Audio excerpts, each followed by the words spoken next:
जिंदगी में कभी कभी कुछ पल ऐसे आते हैं जब आपको ऐसा लगता है कि जो आप सोच रहे हैं, समझ रहे हैं या समझा रहे हैं वो सही है भी या नहीं। मेरे पास वो पल एक ट्रेन सफर के दौरान आया।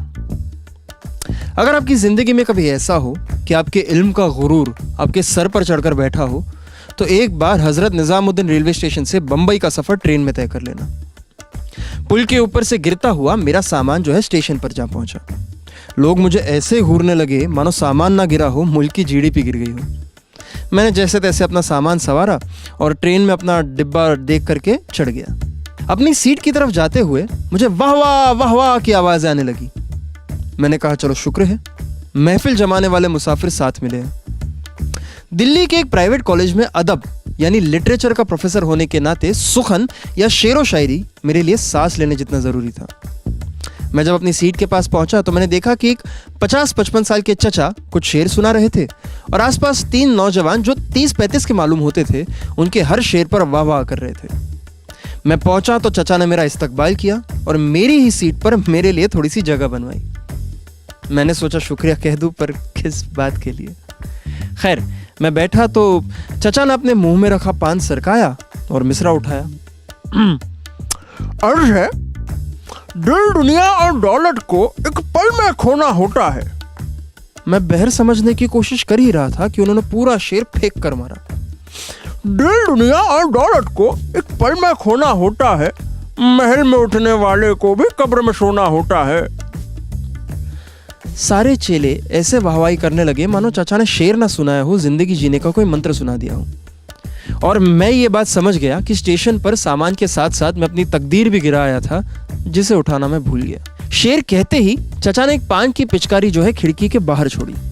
मैंने झट से कहा, चचा यूं पान खाकर बाहर थूकना अच्छा लगता है? तो चचा ने झट का जवाब पट से दिया, नहीं, पर अंदर थूकना और बुरा लगता है। चचा ने मुझसे मेरे बारे में पूछा तो मुझसे रहा नहीं गया। मैंने कहा कि मैं अदब का प्रोफेसर हूं और बड़े बड़े शायरों की गज़लें और नज़में मुझे ज़बान याद है। चचा ने कहा, इरशाद। तो मैंने जॉन साहब का शेर उठाया। जॉन एलिया। हासिले खुन है ये जहाने खराब, यही मुमकिन था इतनी हुजलत में। सब के सब मुझे ऐसे घूर रहे थे मानो एक सियासी लीडर अपने पार्टी के 10-15 नेताओं को एयरपोर्ट भागता हुआ देख रहा हो। 10 सेकंड की खामोशी के बाद चचा ने मेरी हौसला अफजाई की या शायद जॉन साहब की हौसला अफजाई की। कुछ देर यूं ही हल्के अशारों का सिलसिला चलता रहा। खुशी के पिटारे में भरकर दुख बांट रही है, खुशी के पिटारे में भरकर दुख बांट रही है, हम जिंदगी काट रहे हैं, जिंदगी हमारा काट रही है। मिर्जा गालिब इस वक्त अपनी कब्र से उठकर बगल में एक और कब्र खोदकर फिर लेट गए होंगे। सुनते सुनते रात हो गई और चेले चपाटे अपनी अपनी सीट पर पहुंच गए और चचा मुझसे बात करने लगे। मियाँ एक बात बताओ, ये जो तुम शायर लोग होते हो, ये इतने मुश्किल अल्फाज जोड़ जोड़ कर बातें क्यों करते हो? ऐसी बातें जो सर पर रखी हो टोपी के ऊपर से निकल जाए। मेरे सब्र का बांध टूट गया। मैंने कहा, चाचा, शायरों की कौम पढ़ी लिखी कौम होती है, ना हल्का सोचते हैं, ना कहते हैं, ना सुनते हैं। बड़ी से बड़ी बात को 2 मिसरों में बांध कर कह देना, यही शायर का हुनर होता है। तो आपस में क्यों नहीं कर लेते महफिल? नहीं, बुरा मत मानना, पर मुल्क की आवाम तो इतनी पढ़ी लिखी है नहीं। और देखो, बड़ा मुंह बड़ी बात, पर वो आर्ट ही क्या जो आम इंसान के जहन तक ना पहुंचे।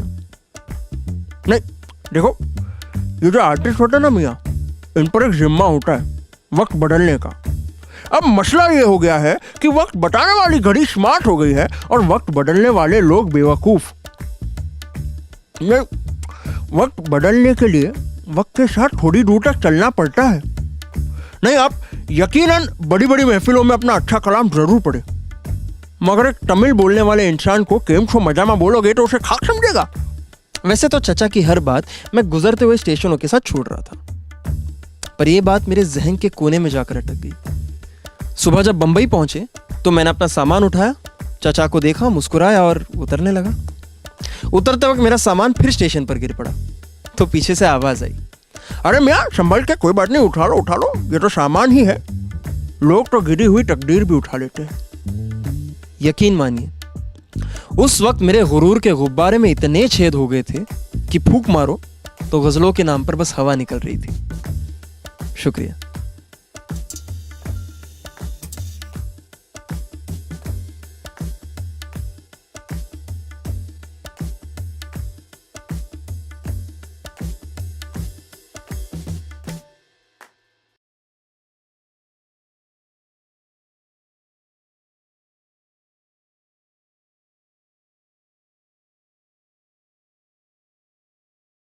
Mutual fund investments are subject to market risks. Read all scheme related documents carefully.